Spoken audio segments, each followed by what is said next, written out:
오늘 말씀은 사도행전 2장, 신약 사도행전 2장 42절로 47절입니다. 사도행전 2장 42절로 47절 말씀입니다. 신약성경 190쪽 정도 됩니다.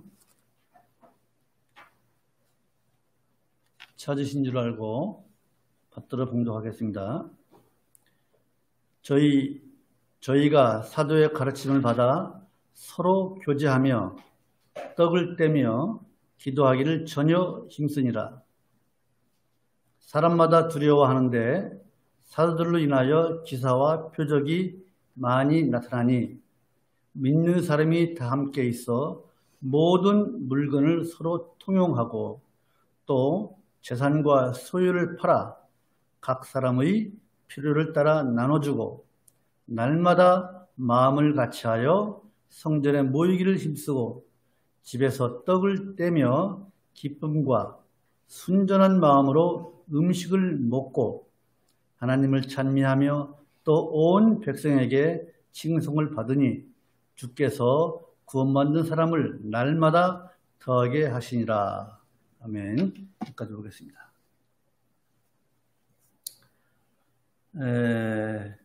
여러분, 교회라는 말은 우리가 헬라어로 에클레시아라고 하죠. 에클레시아. 많이 들어봤을 것입니다. 에클레시아. 이 에클레시아라는 것은 두 가지 단어가 합성된 것이죠. 에크라고 하는 전치사와 칼레오라고 하는 이 말의 합친 말이 에클레시아입니다. 에크라는 것은 어떤 뜻이냐면은 우리가 영어로 전치사하면 뭐 in이나 from 그런 것이 있듯이 에크라는 것은 어디로부터 불러내다는 뜻이거든요. 어디에 있는 사람들을 어디에서 어디로 불러내다라는 뜻이 이 에크라고 하는 전치사의 뜻입니다. 그리고 칼레오라는 것은 이름을 부르다, 소리쳐 부르다라는 뜻이 이 칼레오라는 뜻입니다. 즉 어디에 있는 사람들을 어디로부터 소리쳐 불러내다. 즉 뭐예요? 그리스도인들이 모여 있는 곳. 세상 속에서 불러내어져 그리스도인들이 모여 있는 곳. 그것이 바로 교회인 것입니다. 그런데 이 교회가 이제 막 시작을 하는 것입니다. 우리가 성경에 관한 지식을 다 뭐 전공이 있고 세상 지식이 있지 않습니까? 그건 우리가 성경에 관한 지식은 하나로 딱 기둥을 세워야 할 필요가 있을 것 같아요. 그래서 저는 이제 구약부터 신약까지 각가지 사건에 대해서 사건을 중심으로 말씀드리되 우리 성도들이 성경에 대한 그 지식을 아주 기둥을 세우기 위해서 이 말씀을 이렇게 전하는 것인데 지금 이 신약교회가 예수님께서 부활하시고 승천하신 이후에 신약교회가 막 태동을 하는 겁니다. 언제부터? 예수님께서 올라가셔서 오순절 성령 강림, 성령을 보내신 이후에 베드로의 설교로 몇천 명이 회개했죠? 3천 명이 회개하고 세례를 받았습니다. 그래서 그 사람들의 모임, 즉 신약에서 하나님의 택함을 받은 사람들의 모임, 이 교회가 이제 막 예루살렘에서 처음으로 공식적으로 생기기 시작하는 것입니다. 그래서 세상으로부터 부름을 받은 사람들의 모임인 교회가 예루살렘에서 이제 막 시작되는 것입니다. 그 초대교회의 시작을 기록한 것이 사도행전 1장과 2장입니다. 교회의 시작. 그 이제 3장부터는 이제 베드로가 안진뱅이를 고치고 이제 사도들의 그 행진, 성령의 행진이 시작되는 것이죠. 그것을 일단 염두에 두시고 오늘 말씀을 들으시기 바랍니다. 이제 예루살렘의 초대교회가 생겨서 1장 2장 이제 마지막 부분 42절과 47절은 2장의 끝부분 아닙니까? 그래서 3,000여 명의 성도들이 이제 초대교회를 구성하고 그들을 중심으로 해서 이 교회가 어떻게 급속하게 발전되어 가는지, 그것이 바로 오늘 42절로부터 47절, 즉 초대교회의 성도들의 삶의 모습이 그려져 있는 것입니다. 41절을 한번 보십시다. 2장 41절. 몇 번 읽었죠. 그 말을 받는 사람들은 세례를 받음에 이날에 제자의 수가 3,000이나 더하더라. 그리고 42절. 저희가 3,000여 명이나 되는 사람들이, 성도들이 저희가 사도의 가르침을 받아. 즉 이제부터는 초대교회가 어떻게 급속하게 성장하는지를 기록하고 있는 것입니다. 뭐예요? 첫 번째가 사도들의 가르침을 받았습니다. 그 다음에 두 번째가 뭐예요? 교제를 했습니다. 세 번째가 뭐예요? 떡을 뗐어요. 그리고 네 번째가 기도하기를 전혀 힘썼어요. 그 다음에 이제 45절을 보면은 재산과 소유를 팔아서 나눠주고 또 모이기를 서로 힘썼어요. 이것이 바로 초대교회, 즉 예루살렘 초대교회가 급속하게 성장하게 된 이유, 원인이 바로 42절로부터 이제 46절까지 이렇게 기록되어 있는 것입니다. 그래서 이제 초대교회가 생긴 이후에 그 교회가 어떻게 발전해 갔는지를 이 기록을 우리가 보면서 과연 우리 예양선교교회의 모습은 어떠한지, 앞으로 우리 교회가 어떠한 모습으로 변해가야 하는 것을 오늘 이 시간 생각해 보고자 하는 것입니다. 자, 첫 번째로 여러분, 교회는 말이죠. 교회에서는 하나님의 말씀을 제대로 바로 가르치는 것이 가장 중요합니다. 교회에서 말씀을 제대로 바로 가르쳐야 될 줄로 믿습니다. 42절 한번 같이 읽으실까요? 42절 시작. 저희가 사도의 가르침을 받아, 여기까지 읽읍시다. 저희가, 누가? 3,000여 명이나 되는 사람들이, 또 뭐 더 많겠죠. 사도의 가르침을 받았다고 했습니다. 여러분, 사도들은요, 어떤 사람들입니까? 3년 반 동안 예수님을 따라다니면서 예수님께서 베푸신 그 기적을 보고 예수님께서 하신 말씀을 다 듣고, 그래서 직접 예수님의 가르침을 체험한 사람들이에요. 그래서 사도들의 신앙은 어떤 신앙입니까? 그들은 체험적인 신앙을 가지고 있는 사람들이에요. 그래서 그런 체험적인 신앙을 가지고 있기에 사도들은 말씀을 전할 때 자신 있게, 힘 있게 깨달은 진리를 전할 수가 있었다는 것입니다. 그래서 사도들의 영이 먼저 살은 것이에요. 사도들의 영이 살았어요. 여러분, 목회자의 말씀을 전하는 사람의 영혼이 깨어있고 살아있어야 바른 말씀을 힘있게 전할 수가 있는 것입니다.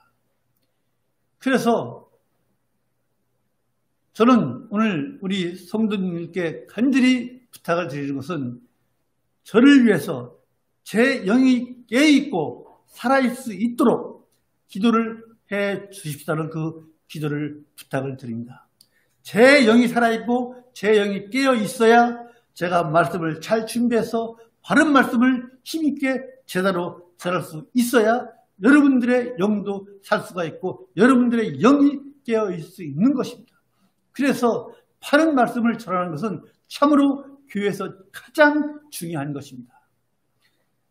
그 바른 말씀을 전하고 받는 것이 전하는 자에게도 힘이 되고 듣는 성도들에게도 힘이 되어 있는 것입니다. 여러분, 복음을 들을 때 우리가 어떻게 들어야 돼요? 오늘 예배당에서 예배 드리고 이 말씀을 듣고 저 문을 나가자마자 다 까먹는 것이 우리 대부분의 성도들의 모습이잖아요. 그러나 우리가 말씀을 들을 때 우리의 심령은 어때야 되느냐? 갓난아이가 엄마의 그 젖을 사모하듯이 간절히 말씀을 사모하는 그 마음으로 말씀을 들으라고 했습니다. 그리고 그 말씀을 받았으면, 우리가 지금 말씀을 받고 있잖아요. 말씀을 받았으면 그 말씀이 나에게 힘이 되도록 그 말씀을 내 마음속에 깊이 간직하고 있어요. 여러분 아침 다 드시고 오셨죠? 물론 간단히 드시고 요즘은 아침을 안 드시거나 간단히 드시는 분이 많은데, 여러분 우리가 이 육체가 힘이 있으려면 어떻게 해야 돼요? 음식을 먹고, 맛있는 음식을 먹고 영양분을 얻어야 우리가 힘있게 움직일 수 있는 것처럼 우리의 영혼이 힘있게, 우리의 영혼이 살려면 어떻게 해야 돼요? 말씀을 바로 받아들여서 그 말씀을 내 것으로, 내 영양분으로 삼아야 될 줄로 믿습니다. 그래야 내 영혼이 살고 내 영이, 내 삶이 힘이 있는 거예요. 밥 굶어봐요. 한 두 끼만 굶어봐요. 힘이 없어서 그냥 그렇잖아요. 영혼도 마찬가지예요. 그래서 힘이 있는 삶, 힘이 있는 영혼이 되려면은 말씀을 잘 받아 먹어야 돼요. 자, 보십시오. 예수님께서 하신 말씀을 잘 받아서 그대로 행해서 대박 난 사람 있죠? 누구예요? 다 아세요. 누구예요? 누가복음 5장으로 보십시다. 누가복음 5장. 누가복음 5장 보십시다. 신약성경 보십시다. 누가복음 5장을 보시면 베드로 잘 알죠?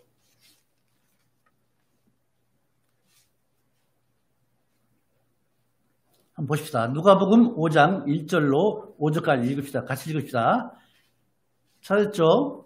신약성경 96쪽 시작. 무리가 옹이하여 하나님의 말씀을 들을새 예수는 게네사렛 호숫가에 서서 호숫가에 두 배가 있는 것을 보시니 어부들은 배에서 나와서 그물을 씻는지라. 예수께서 한 배에 오르시니 그 배는 시몬의 배라. 육지에서 조금 뛰기를 청하시고 앉으사 배에서 무리를 가르치시더니 말씀을 마치시고 시몬에게 이르시되 깊은 데로 가서 그물을 내려 고기를 잡으라. 시몬이 대답하여 가로되 선생이여 우리들이 밤이 맞도록 수고를 하였으되 얻은 것이 없지만은 말씀에 의지하여 내가 그물을 내리리다 하고 6절 그리한즉 고기를 애운 것이 심히 많아 그물이 찢어지는지라. 7절 이에 다른 배에 있는 동물을 손짓하여 와서 도와달라 하니 저희가 와서 두 배 채움에 잠기게 되었더라. 이처럼 여러분 지금 이때가 어느 때냐면 베드로가 밤새도록 그물질을 해서 이제 갈릴리 호수에서 그물질을 했지만 고기를 하나도 못 잡았어요. 그리고 아이고 오늘은 꽝이네 하고 이제 그물을 육지에 올려서 그물을 싣고 있는 거예요. 그때 예수님께서 그들을 보고 배가 좀 그 갈릴리 호수 조그만 그 항구에 그 두 척이 있어요. 근데 한 척을 예수님께서 타시고 육지에 있는 사람들을 가르치고 나서 베드로에게 너 지금 하나도 못 잡았지? 그물을 깊은 데에 던지라고 그랬어요. 그런데 여러분 베드로 입장에서 볼 때는 베드로는 평생을 고기를 잡은 사람 아닙니까? 어부 아닙니까? 예수님은 어부가 아니시잖아요. 고기 잡는 거에 대해서는 베드로를 따라갈 사람이 없어요. 그런데 예수님께서 그물을 깊은 데 던지라고 그래요. 여러분 저는 낚시를 안 해봐서 잘 모르지만은 고기의 습성이 아침에면 어디로 모입니까? 물가로 모인다고 그래요. 그래서 아침에 낚시를 하잖아요.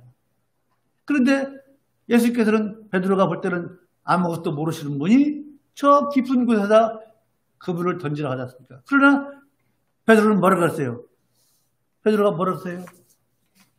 베드로는 밤이 맞도록 수고를 하였으되 얻은 것이 없지만 뭐라고 그래요? 5장 5절에서 말씀에 의지하여 그물을 내리이다 하고 그물을 내렸더니 그물이 찢어지도록 많은 고기를 잡았지 않습니까? 이 한마디로 베드로 입장에서는 말씀을 한마디를 따랐더니 뭐예요? 그날 대박 난 거 아닙니까?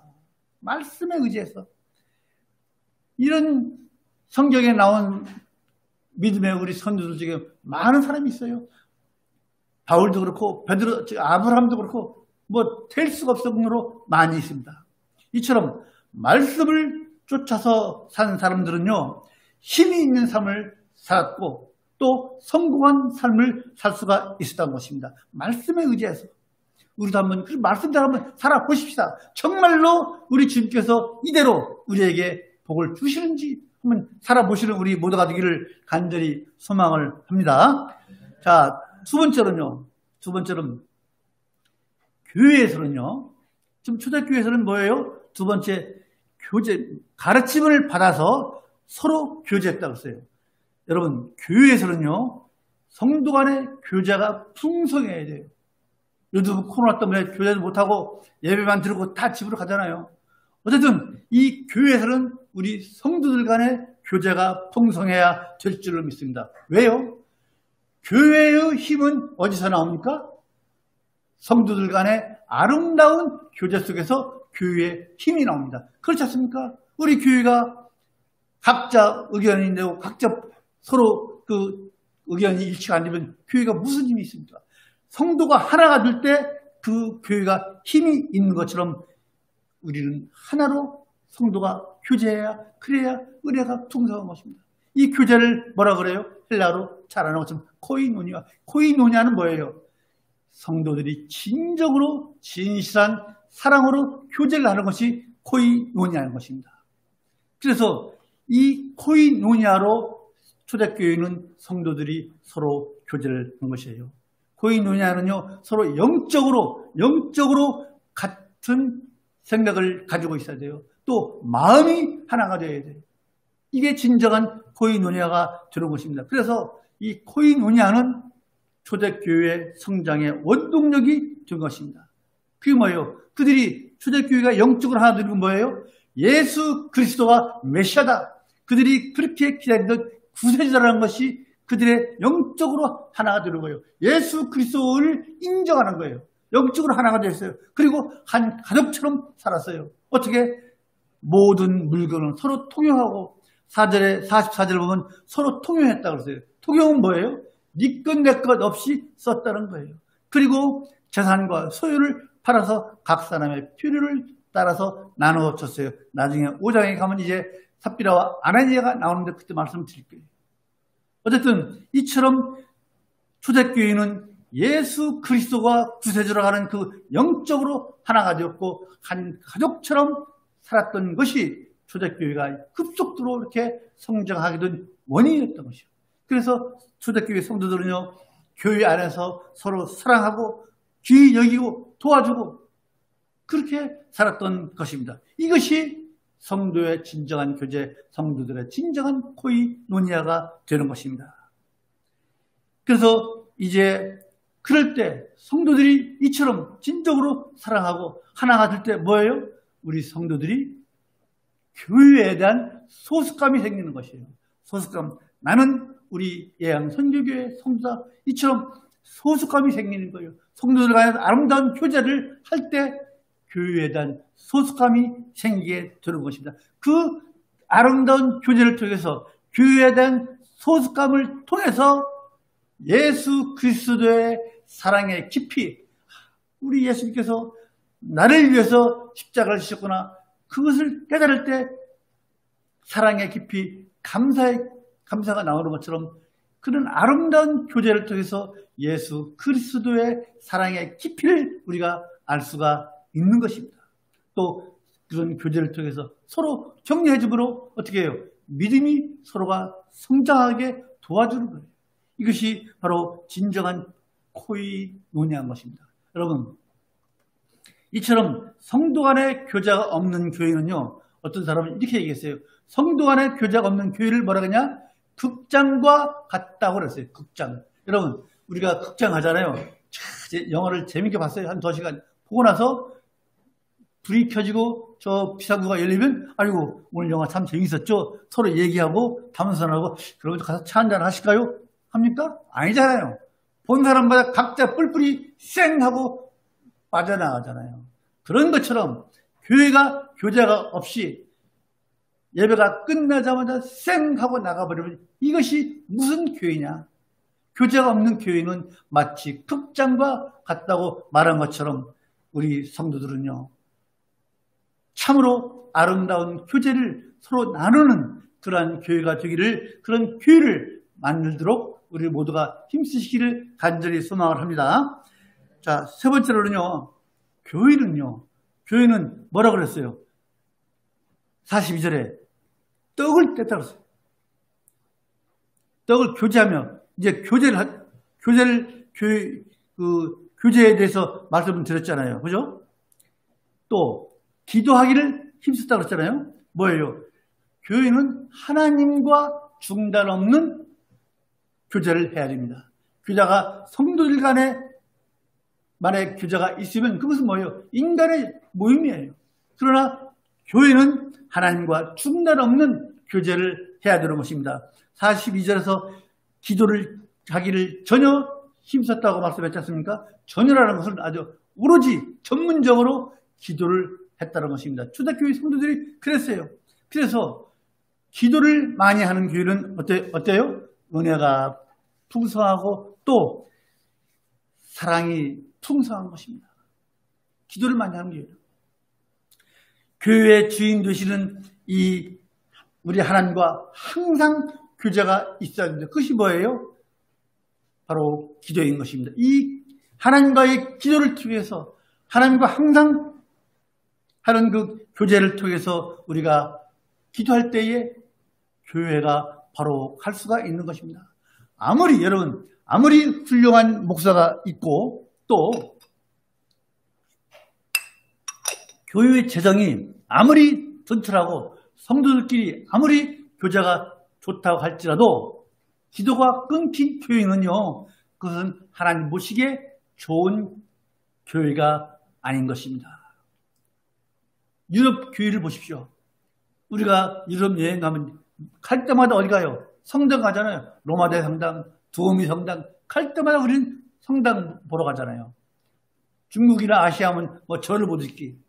이처럼 유럽의 교회가 우리보다 1000년 이상 복음을 받아들였고 또 교회를 교회를 형성한 지가 우리보다 훨씬 더 오래되었지만은 이제 유럽의 교회는 어떻습니까? 텅텅 비어가고 있지 않습니까? 그 원인이 뭐예요? 유럽에 있는 교인들이 기도가 없다는 거예요. 비근한 예로 영국은요, 지금 거의 이슬람이라고 보면 돼요. 이것은 부인할 수 없는, 우리도 하람 때문에 고민 많이 하고 있잖아요. 그래서 영국은 지금 오히려 우리나라가 선교사를 파송할 정도로, 그런 정도로 영적으로 피폐했다는 거예요. 그것이 비단 영국뿐만이 아니에요. 텅텅 비어 있어요. 스페인에 한번 갔을 때 그 가이드가 저렇게 큰 교육의 그 성당에 주일이면 대여섯 명 모인다는 거예요. 가이드가 그래요. 자기는 기독교를 믿기 때문에 주일날 어쩔 수 없이 큰 성당에 갔더니 노인네들만 한 대여섯 명 모였더라 이거예요. 이처럼 성도들의 기도가 끊긴 교회는 이미 교회로서 생명을 잃어버린 거나 마찬가지예요. 그래서 유럽의 교회들은 뭐예요? 관광지가 돼요. 관광지 아니면 박물관으로 지금 변해지고 있잖아요. 근데 우리 한국교회가 부흥된 원인이 뭐예요? 다 아시는 것처럼 우리 한국교회처럼 기도 열심히 하는 교회가 이 세상에 없잖아요. 새벽기도, 3일 예배, 또 금요 심야 기도회, 이처럼 기도를 많이 하는 교회가 단시일 내에 부흥했지만은 오늘날 한국 교회는 점점 쇠퇴해가 가고 있잖아요. 그것도 기도하는 성도들이 적은 원인이 아닌가. 우리가 70년대, 80년대 아니면 그 전 시대에 얼마나 우리 믿음의 선배들이 많이 기도를 했습니까? 그러나 지금은 그렇게 기도하는 성도들이 적어지고 있다는 거예요. 이처럼 기도는요, 하나님과 교제하는 통로예요, 통로. 그리고 교회가 성장하고 든든하게 서게 되는 조건이 바로 기도인 것입니다. 여러분, 그런데 이 기도를 어떻게 합니까? 기도를 어떻게 하라고 합니까? 에베소서 봅시다. 에베소서 6장을 보십시다. 에베소서 6장 18절을 보십시다. 우리가 어떻게 기도를 해야 되는지 에베소서 6장 18절을 기도하십시다. 보십시다. 신약성경 317쪽 정도 됩니다. 찾으셨죠? 어떻게 기도를 하는지 찾으셨죠? 시작. 모든 기도와 간구를 하되 무시로 성령 안에서 기도하고 이를 위하여 깨어 구하기를 항상 힘쓰며 여러 성도를 위하여 구하고, 여기서 모든 기도와 간구를 하되 무시로, 즉 항상 시도 때도 없이 기도하고, 또 어떻게 깨어 구하기를 항상 힘쓰며 여러 성도를 위하여 기도하라고 했습니다. 여러분, 우리 서로를 위해서 기도해주는 우리 성도들이 되십시다. 우리를 위해서, 우리 성도들을 위해서, 기도를 위해서, 여기에 속한 우리 성도들을 위해서 기도하시는 여러분이 되시기를 주님의 이름으로 간절히 축원을 드립니다. 이렇게 하는 것이, 이렇게 무시를 기도하고 다른 성도들을 위해서 기도하는 것이 교회가 할 일이고, 그것이 하나님과 교제를 하는 것입니다. 우리 모두가 기도로서 하나님과 교제하는, 기도가 풍성한 그러한 교회를 만들어 가십시다. 네 번째로는, 여러분, 교회는 주님의 예수 그리스도의 대속적 은혜를 기념해. 오늘 본문의 말씀 42절 교제하며 뭘 뗐다 그랬죠? 떡을 뗐다 그래요. 떡을. 보십시다. 이 말씀을 좀 우리가 잘 들어야 될 줄 믿습니다. 떡을 뗐다는 건 뭐예요? 떡을 뗐다는 건 뭐냐면 성찬과 애찬을 했다는 거예요. 여러분, 성찬은 많이 들어봤지만 애찬은 많이 안 들어보셨죠? 그거에 대해서 말씀하는 교회가 별로 없어요. 성찬과 애찬을 겸했다는 것이 바로 떡을 뗐다는 거예요. 자, 초대교회에서는요, 교인 전체들이 모여서 교회 재정으로 떡을 해서 성찬을 한 다음에 거기에 모여서 떡을 떼어 먹고, 또 포도즙, 원래 포도즙입니다. 포도주가 아닙니다. 포도즙을 나눠 먹었어요. 교회 재정으로. 그러다 보니까 그게 그렇게 수십 년을 지나갔어요. 그러다 보니까 교인들이 많아지고 그랬는지 모르지만은 이제부터는 교회 재정으로 성찬만 했어요. 성찬만. 오늘날처럼 성찬만 하고 어떻게 해요? 애찬은 각자 자기 집에서 가져와서 성찬 후에 나눠 먹도록 했어요. 그러다 보니까 부자들은 어떻게 해요? 부자들은 많이 가져왔어요. 떡도 많이 풍성하게. 그렇잖아요, 우리가. 솔직히 지금 우리도 그렇잖아요. 부자들은 많이 가져오고 떡도 풍성히 가져왔어요. 그러다 가난하고 과부들 없는 사람들은 적게 가져오잖아요. 그러다 보니까 이제 많이 해온 부자들의 것을 나눠 먹었어요. 한두 해는 좋았겠죠. 그것이 길어지다 보니까 부자들이 많이 가져오다 보니까 부자들이 화가 났어요. 아니, 맨날 우리는 많이 가져오고 저 사람들은 왜 이렇게 안 가져오? 왜 우리 걸 먹느냐? 그래서 화가 나는 거예요, 부자들이. 그러다 보니까 부자들끼리 모여서 그러면 우리끼리 풍성한 해가 와서 우리끼리 먹자 해서 먼저 먹어버려요. 네? 먼저 먹어버려요. 그리고 나중에 온 사람들은 없어서 못 먹거나 적게 먹거나 굶주리는 거예요. 교회에서 그리스도의 대속적 은혜와 사랑이 있는 교회가 이처럼 부자들이 자기들끼리 모여서 먼저 먹어버리고 나중에 가난한 사람들은 못 먹는 거예요. 이런 패단이 있자 여러분 애찬을 없애버렸어요. 그것이 그 시기가 언제냐면은 이것을 그 시기를 제가 이제 말씀드리려고 여러 문헌을 보니까 다 달라요. 애찬이 언제 없어졌는지 서기 뭐 한 2세기에 3세기에 다 달라요. 그래서 그 시기는 제가 분명히 말씀드릴 수 없지만은 이처럼 부자들이 자기들끼리 모여서 자기들만 풍성히 먹다 보니까 그런 패단이 있어서 애찬을 없애버렸어요. 그래서 오늘날처럼 이제 성찬만이 남은 거예요. 여러분, 그 애찬이 뭐냐면은 오늘날 교회에서 이루어지는 어떻게 일종의 친목회 일종이에요. 큰 교회 가면 모임이 많이 있잖아요. 등산회, 축구회, 뭐 탁구회, 골프회 많이 있잖아요. 이처럼 그것이 나쁘다는 것이 아닙니다. 그러나 그런 친목을 위한 모임을 자주 갖게 되다 보면은 반드시 뭐가 생겨요? 문제가 생기는 거예요. 애찬처럼 교회의 사랑이라는 것을 잃어버린 경우가 있는 거예요. 문제가 생기는 거예요. 교회의 생명이 바로 이 사랑인데 예수 그리스도의 그 사랑이 없어지는 거예요. 교회의 사랑이 없어지면 뭐예요? 그것은 교회의 생명이 잃어버린 거 아니겠습니까? 그래서 교회에서 이런 모임, 그것이 나쁘다는 것이 아니고 그것이 너무나 깊고 확대되어 버리면 결국에는 인간의 모임으로 되어서 문제가 발생하게 되어 있기 때문에 이처럼 그런 비공식적인 이런 모임은 크게 바람직하지 못하다는 것이죠. 끼리끼리 모이는 것.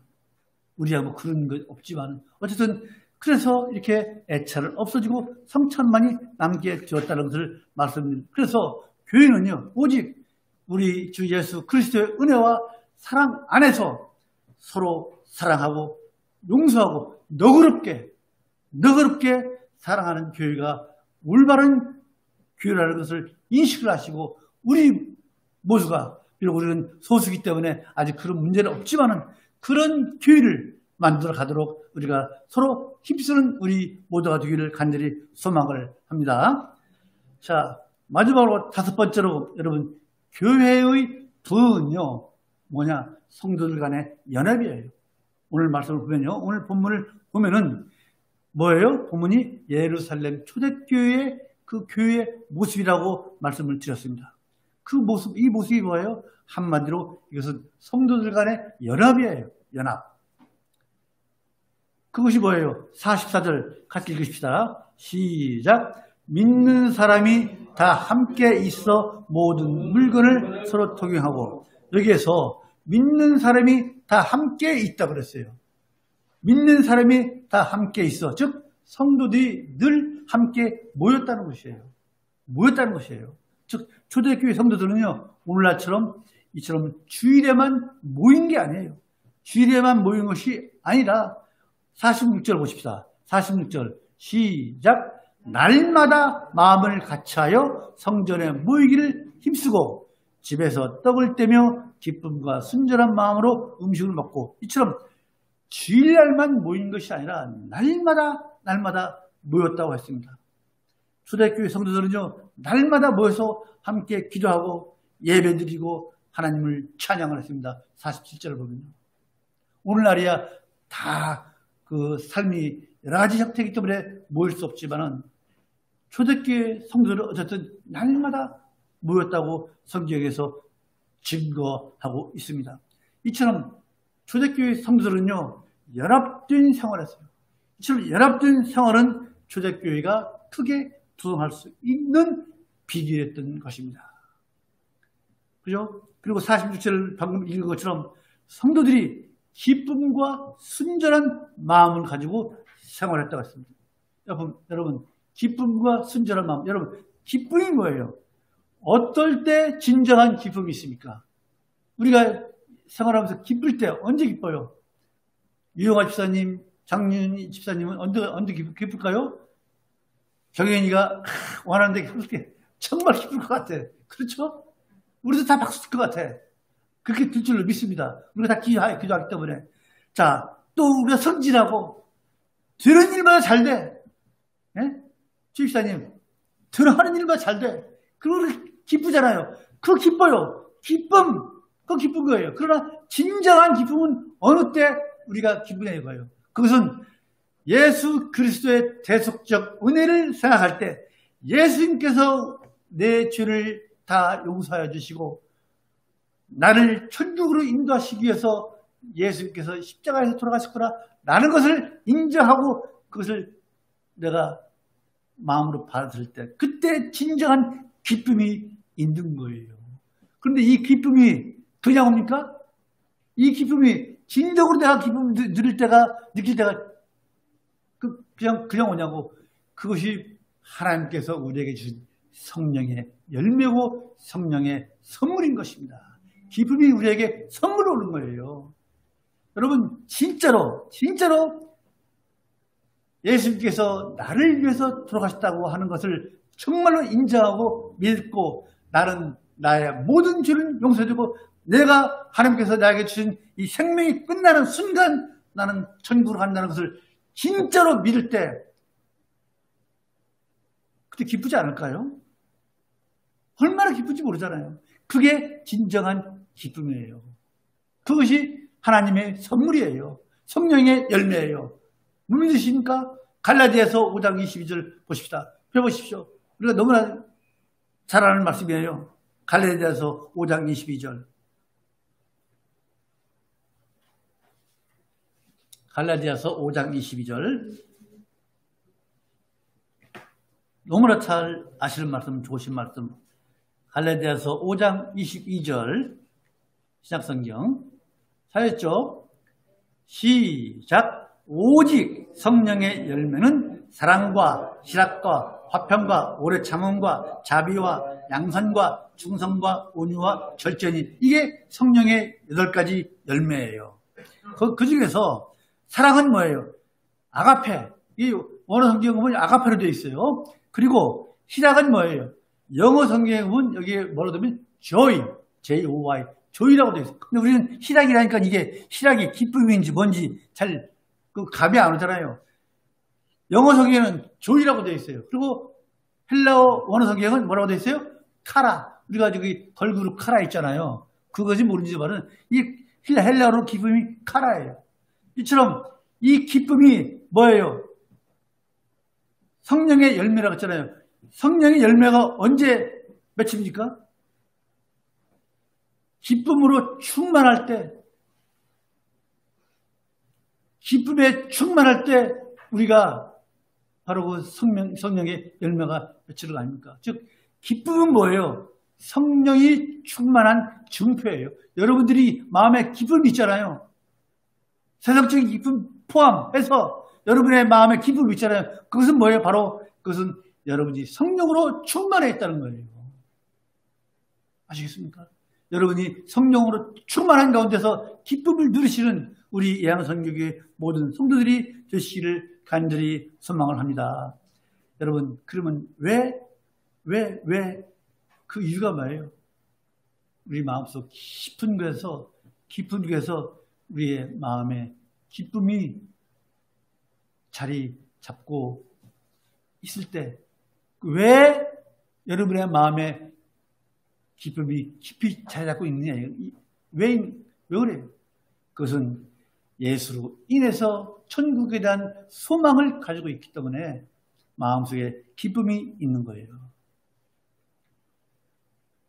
사도 바울은요, 고린도후서 12장 10절에서 이렇게 얘기했습니다. 내가 그리스도를 위하여 약한 것들과 능욕과 궁핍과 핍박과 곤란을 기뻐한다고 했어요. 이 말도 안 되잖아요. 자기가 약하고 자기가 능욕 치욕을 받고 자기가 궁핍하고 자기가 핍박받고 자기가 곤란한 것을 기뻐했다고 그랬어요. 그 인간적으로는 말이 됩니까? 안 되잖아요. 그러면 왜 사도 바울 선생님께서 왜 이런 말씀을 하셨느냐? 왜 이렇게 성경에 기록했느냐? 그것은요, 자기가 약함을 알 때, 내가 약할 때 하나님께서 나와 함께 하신다는 것을 깨달은 이유예요. 내가 약할 때 하나님께서 나와 함께 한다는 것을 깨달았기 때문에 이런 말을 할 수가 있는 거예요. 내가 약할 때 하나님께서 함께 하신다. 예를 들어볼까요? 여러분, 강할 때 실수를 한 사람 누구예요? 모세 있잖아요. 모세가 40세에 애굽의 왕자로 있을 때 얼마나 힘있고 육체적으로 강하고 또 권력이 있습니까? 그때 어떻게 해요? 살인을 하잖아요. 자기 동족을 괴롭히는 사람, 애굽 사람을 죽이잖아요. 그래서 어떻게 해요? 이제 미디안 광야로 도망가서 40년을 거기서 하나님께서 연달해서 거기에서 하나님께서 순련하시잖아요. 40년을. 그때 모세는 약해지는 거예요. 내가 애굽의 왕자로 있었는데 내가 이 모양 이 꼴이 뭐냐 이 광야에서 양치기를 하고 있는데 얼마나 모세의 입장에서는 얼마나 자신이 한심하고 참으로 그 하찮게 자신을 내가 왜 이러고 있지? 애굽에 있으면 내가 왕이 될 텐데 40년을 광야에서 나가지고 약해졌을 때 하나님께서 부르셨잖아요. 하나님 너 바로한테 가라. 내 백성을 구원해내라. 라고 하나님께서 붙드신 것이 모세가 광야에서 그렇게 약해져 있을 때 부르신 것입니다.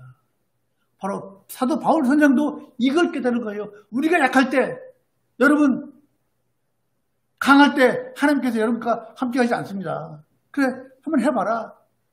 그러나 우리가 약해져 있을 때 우리가 어려워져 있을 때 하나님께서는 우리와 함께 하신다는 것을 깨달으시고 여러분 혹시 지금 어려움이 있습니까? 곤란합니까? 기도하십시오. 하나님께 매달리십시오. 하나님께 의지하십시오. 하나님께 맡기십시오. 그러면 반드시 하나님께서 여러분의 힘이 되실 것입니다. 베드로가 말씀에 의지했더니 그물이 찢어지도록 고기를 잡은 것처럼 말씀이 여러분에게 힘이 되도록 말씀을 여러분의 마음에 차양분이 영양분이 되도록 여러분 말씀을 소중히 여기시고 말씀을 늘 가까이 하시는 여러분이 되시기를 주님의 이름으로 간절히 소망을 합니다. 여러분 말씀을 마칩니다. 이제 오늘날 현대교회에서요 가장 필요한 것은 우리 성도들 간의 연합이라고 합니다. 우리들 간의 연합. 요즘 그런데 한국 교회는 이 연합보다는 분쟁하는 교회가 많다고 그래요. 정확한 통계인가는 모르지만은 법원의 이 소송 중에서 30% 정도는 교회와 관련된 소송이라는 얘기를 뭐 좀 들으신 분들도 있을 것입니다. 그렇습니다. 이처럼 한국 교회가 쇠퇴하고 있는 이유가 이처럼 분쟁하는 교회가 많기 때문에 그렇다라고 외국의 어떤 시작자가 말했다고 합니다. 여러분, 우리는 분쟁하지 맙시다. 우리는 싸우지 맙시다. 우리는 연합합시다. 모입시다. 모이고 하나님을 찬양합시다. 초대교회 성도들이 모이고 찬양을 했습니다. 47절 하나님을 찬미하며 온 백성에게 징송을 받았다고 했습니다. 초대교회 성도들의 그 삶의 모습 속에서 기도하고 교제하고 떡을 떼고 하나님을 찬양함으로 인해서 이제 온 백성에게 칭송을 받은 것처럼 우리 예양 선교회 모든 성도들이 이렇게 초대교회 성도들의 모습 속에서 우리들의 모습이 닮아가도록 삶으로 인해서 우리들이 주변 사람들로부터 우리 친지들로부터 칭송을 받으며 살아가는 우리 모두가 되기를 간절히 소망을 합니다. 우리 모두가 연합합시다. 함께합시다. 다윗이 이제 그 이스라엘 12지파를 다 통일하고 다윗이 통일하기 전은 각 지파별로 싸움이 분쟁이 심했어요. 그러나 다 통일하고 난 다음에 얼마나 이것이 감사한지 하나님 앞에 시를 지었어요. 하나님을 찬양했어요. 그것이 뭐예요? 시편 133편 보십시다. 시편 133편. 시편 133편 2절 1절 보십시다.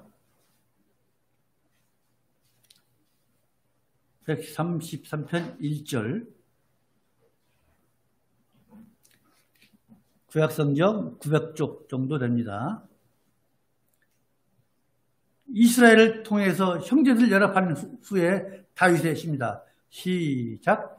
형제가 연합하여 동거함이 어찌 그리 선하고 아름다운고. 이제 12지파를 통일시켜놓고 다윗이 하나님 앞에 하나님 정말로 아름답고 좋습니다. 이처럼 우리 예양선교교회 모든 성도들은요.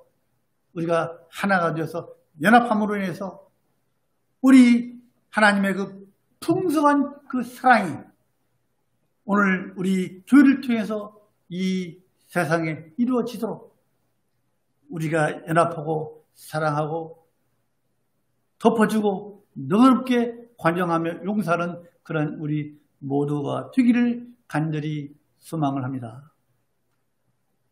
말씀에 동의하십니까? 예. 우리 교회는요, 말씀을 정리합니다. 말씀을 첫째 잘 가르치고 서로가 교제하고 기도하고 나누고 연합함으로 인해서 우리 모두가 이 교회에 대한 소속감을 가지고 더욱더 하나님을 영광스럽게 하는 그러한 우리 모두가 되는 그런 신앙생활을 하는 우리가 모두가 되기를 주님의 이름으로 축원을 드립니다. 마치겠습니다.